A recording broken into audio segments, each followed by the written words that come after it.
उस्ताद मोहम्मद खबर ॿुध वाह सही वाह ही शायर गुलाम हुसैन सोलंकी चए पियो बराबर कबूतर खे छा थो कहे उडड़ी वञे अछा कबूतर उडड़ी वञे अछा कबूतर मुंहिंजा सारे सलाम ॾिजो भलो भलो उॾी वञे अछा कबूतर मुंहिंजा सलाम ॾिज सारे सही है चवज रिंद हंझू वेठो हारे अलाम त सजण तुंहिंजे सूर में दोस्तो हिन कलाम जो शायर आहे गुलाम हुसैन सोलंकी ऐं दोस्तनि पसंदि कयो आहे ॻोठ रईस सोहराब ख़ान कलोई खां सदाबश कलोई वधीक फरमाइश कई आहे कुनरी खां भूरो माली किश्तनारो ऐं अहमद अली ऐं जाती खां मामो मला शफी मला ऐं फुल शाह वधीक उमरकोट मिज़ुक वारी जी फरमाइश आहे आतम मेघवाड़ ऐं आचार रहूमो उन जा दोस्त ॾिसी आक चए पियो अच्छा कबूतर मूं तोखे पालियो आहे वॾा तो ते मूं ॾुख ॾिठा आहिनि पर हिकु मूं ते महिरबानी कर वञ ॻोल्हे मुंहिंजे महबूब खे वठी आ ॾिसी छा पियो चवे ओॾे अच्छा कबूतर वञी वठी आ ख़बर ओॾे अच्छा कबूतर वञी वठी आ ख़बर मुंहिंजो किथे आ दिलबर ॻोल्हे वठी अची यार खे अल्लाह यार खे अल्लाह यार खे ओॾे अच्छा कबूतर वञी वठी आ ख़बर मुंहिंजो किथे आ दिलबर ॻोल्हे वठी अची यार खे अल्लाह यार खे अल्लाह यार खे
अल्लाह यार खे सोने यार खे उड अच्छा कबूतर वञी वठी आ ख़बर मुंहिंजो किथे आ दिलबर ॻोल्हे वठी अची यार खे सोने यार खे विछड़ियल यार खे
विछड़ियल यार खे उड अच्छा कबूतर वञी वठी आ ख़बर मुंहिंजो किथे आ दिलबर ॻोल्हे वठी अची यार खे मुंहिंजे यार खे सुहिणे यार खे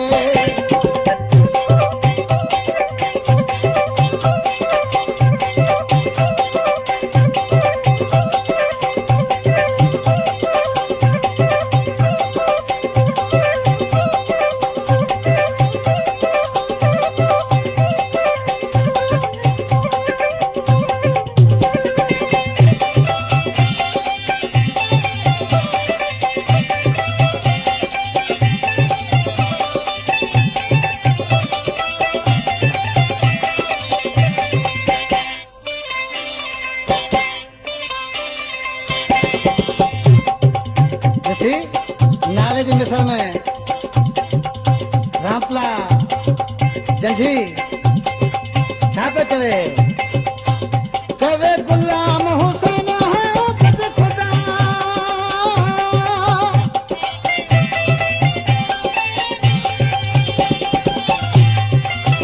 चवे गुलाम हुसैन हो बद खुदा तोखे सुनगी कंदो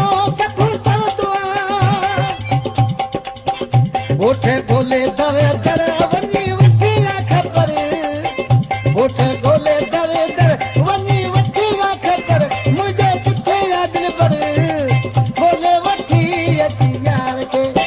मुंहिंजे यार खे मुंहिंजे यार खे उड अच्छा कबूतर वञी वठी आ ख़बर मुंहिंजो किथे आ दिलबर गोले वठी अची यार खे मुंहिंजे यार खे सुहिणे यार खे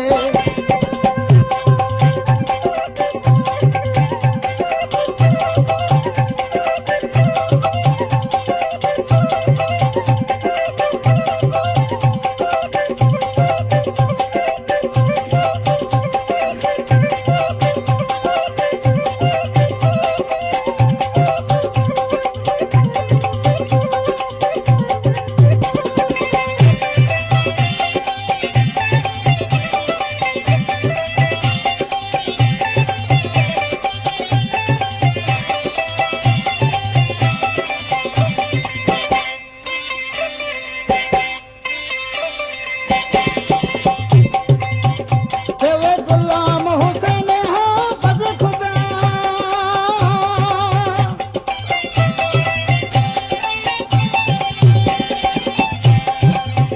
चवे गुलाम हुसैन हो बद खुदा तोखे सुनगी कंदो कबूतर दुआ गोठे गोले दर दर वञी वठी आ ख़बर गोठे गोले दर दर वञी वठी आ ख़बर मुंहिंजो किथे आ दिलबर गोले वठी अची यार खे अल्लाह यार खे विछड़ियल यार खे उड अच्छा कबूतर